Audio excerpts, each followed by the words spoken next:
Hey, bienvenue dans Donut Break. Dans ce monde ou un autre, t'as cliqué au bon endroit. L'endroit où même les héros prennent une pause. Avant de plonger dans le sujet du jour, pense à t'abonner au podcast sur ta plateforme préférée. Comme ça, tu ne rates aucun Donut Show et tu rejoins la commune geek la plus chill de la galaxie. Aujourd'hui, on va parler de ces films qui ont marqué l'histoire du cinéma non seulement sur les écrans, mais aussi dans les coulisses. Les films maudits, accidents étranges, morts tragiques, incendies, rumeurs de possession. Et comme dirait le Joker dans The Dark Knight, on trouve la porte à l'anarchie. On bouscule l'ordre établi et très vite le chaos le plus total règne. Et moi, j'annonce le chaos. et bien là, c'est Hollywood qui a vu l'anarchie frapper ses tournages.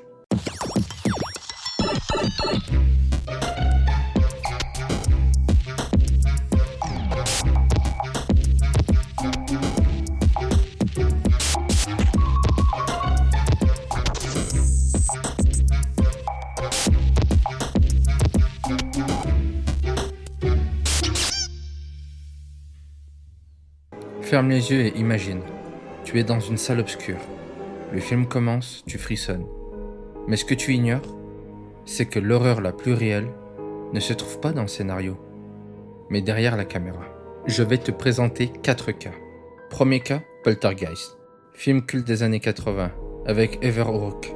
La petite fille aux yeux d'ange meurt tragiquement à 12 ans. Dominique Dune, qui jouait la grande sœur, assassinée peu après. Plusieurs autres morts mystérieuses liées au casting. Résultat, Hollywood parle de la malédiction de Poltergeist. Et là, tu réalises que la réplique Hello. Ils sont ici. Arrête. prend un sens beaucoup trop glauque. Le cas numéro 2, The Crew, avec Brandon Lee, fils de Bruce Lee. Sur le tournage, une arme à feu mal sécurisée tire un vrai projectile. Brandon meurt à seulement 28 ans. Beaucoup parlent de la malédiction des Lee, déjà entouré de mystères avec son père. Un de mes agents secrets, l'agent Black Wolf, m'a glissé Hollywood voulait un corbeau. Ils ont eu un phénix. Parce que Brandon Lee est mort, mais son rôle est devenu immortel. Cas numéro 3. L'Exorciste. Plateau ravagé par un incendie mystérieux. Plusieurs membres de l'équipe meurent avant et après le tournage. Des accidents en série. Les rumeurs disent que le film lui-même était possédé.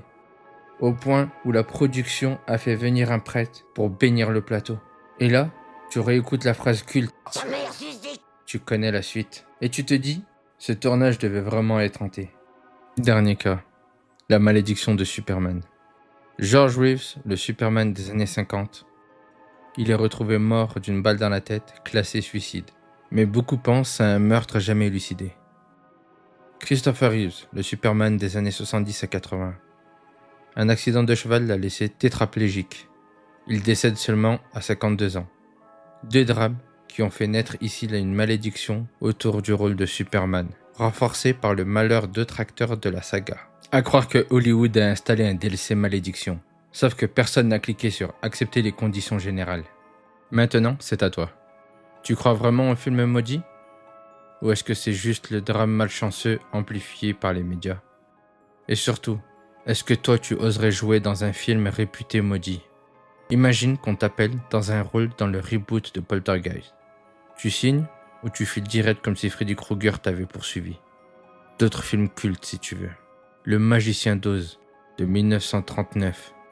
Tournage infernal, maquillage toxique, blessures.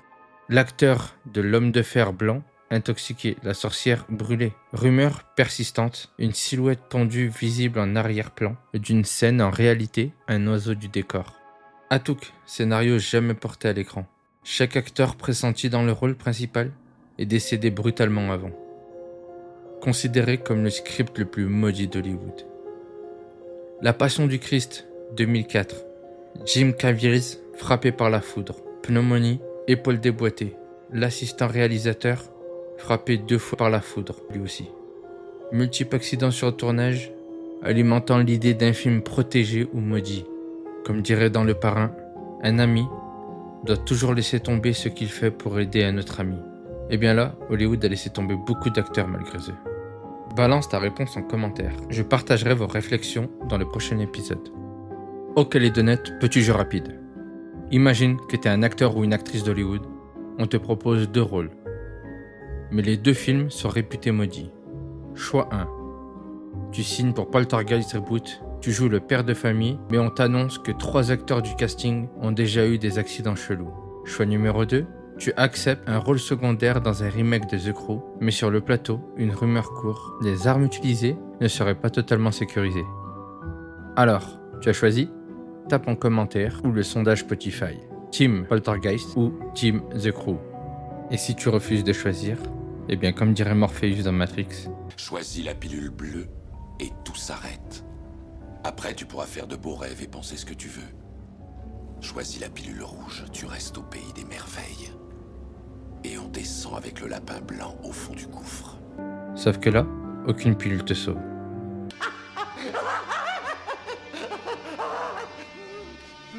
Tu n'as rien, aucun moyen de me faire peur. Ok, petit bonus what the fuck. Petit top 3 des films encore plus sombres dans leurs coulisses. Apocalypse Now, Tournage de l'enfer, Cyclone, Maladie, Martin Sheen victime d'un infarctus, comme dirait Marlon Brando dans le film. L'horreur. L'horreur. Rosemary Baby, le compositeur du film assassiné par la famille Manson. La femme de Polanski, Sharon Tate, assassinée elle aussi. Depuis, le film est entouré d'une horreur macabre. Twilight Zone, accident d'hélico sur le tournage, 3 morts dont 2 enfants. Depuis, certains disent que le film est le plus maudit d'Hollywood. Ces films maudits, c'est comme des creepypasta IRL. Plus tu creuses, plus tu flippes. Et au final, tu te dis que parfois, le vrai horreur, c'est pas Freddy ou Jason, c'est Hollywood lui-même. Alors, film maudit ? Hasard tragique ? Malédiction réelle ? Perso, je pense à un mélange des deux. Mais ce qui est sûr, c'est que ça rend ces films encore plus cultes. La prochaine fois que tu regarderas Poltergeist ou The Crow, tu sentiras un petit frisson supplémentaire. Si tu as kiffé cet épisode, soutiens le podcast en laissant un avis, un like sur ta plateforme préférée. Ça m'aide énormément à faire grandir la commu et à me motiver à t'apporter toujours plus de contenu croustillant. Et n'oublie pas, dans ce monde ou un autre, il y a toujours une pause à savourer. Alors que la force du donut soit avec toi. Peace!